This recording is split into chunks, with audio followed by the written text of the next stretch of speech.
Let us go then, you and I, when the evening is spread out against the sky, like a patient etherized upon a table.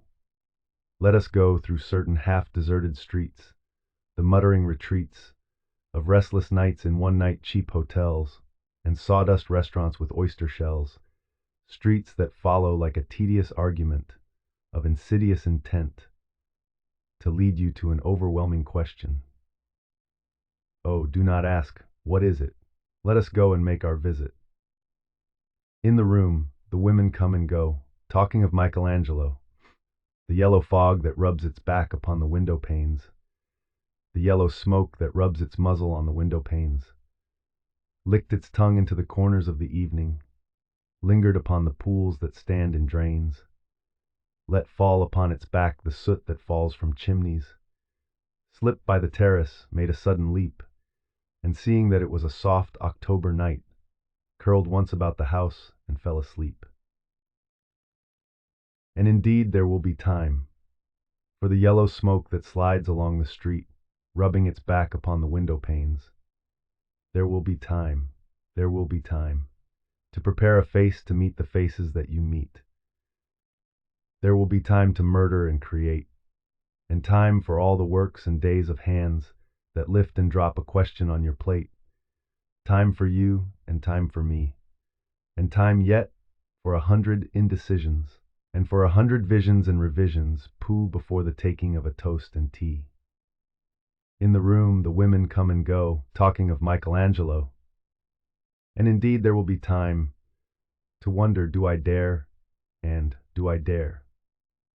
Time to turn back and descend the stair, with a bald spot in the middle of my hair. They will say, how his hair is growing thin, my morning coat, my collar mounting firmly to the chin, my necktie rich and modest but asserted by a simple pin. They will say, but how his arms and legs are thin. Do I dare disturb the universe?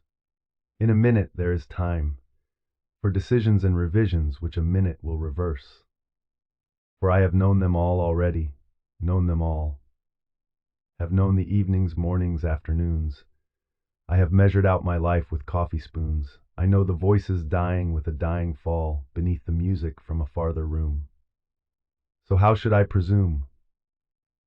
And I have known the eyes already, known them all. The eyes that fix you in a formulated phrase. And when I am formulated sprawling on a pin, when I am pinned and wriggling on the wall, then how should I begin to spit out all the butt ends of my days and ways? And how should I presume? And I have known the arms already, known them all. Arms that are braceleted and white and bare, but in the lamplight downed with light brown hair.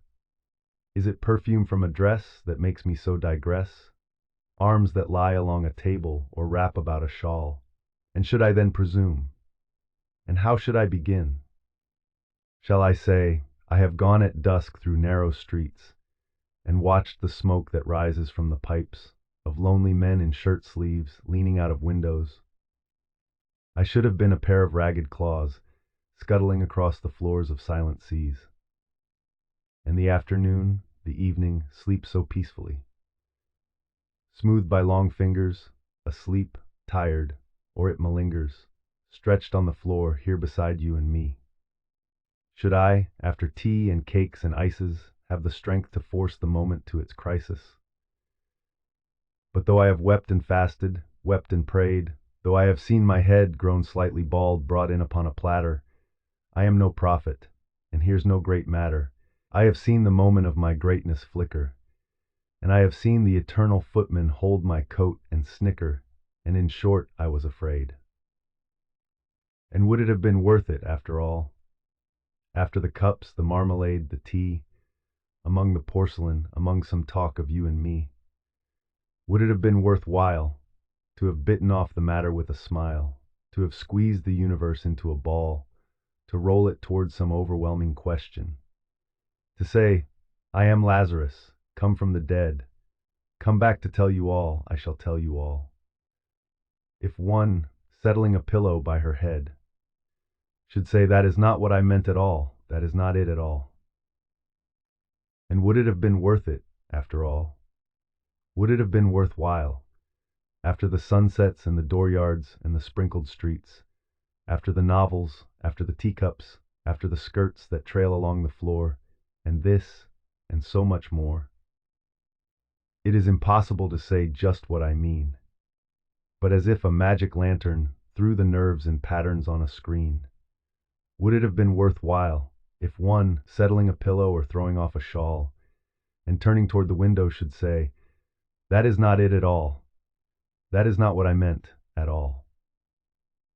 No, I am not Prince Hamlet, nor was meant to be. Am an attendant lord, one that will do, to swell a progress, start a scene or two, advise the prince, no doubt an easy tool, deferential, glad to be of use, politic, cautious, and meticulous, full of high sentence but a bit obtuse, at times indeed, almost ridiculous, almost, at times the fool. I grow old, I grow old, I shall wear the bottoms of my trousers rolled. Shall I part my hair behind? Do I dare to eat a peach? I shall wear white flannel trousers and walk upon the beach. I have heard the mermaids singing each to each. I do not think that they will sing to me.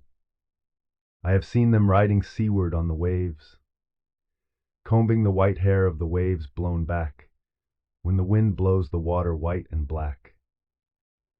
We have lingered in the chambers of the sea, by sea girls wreathed with seaweed red and brown, till human voices wake us and we drown.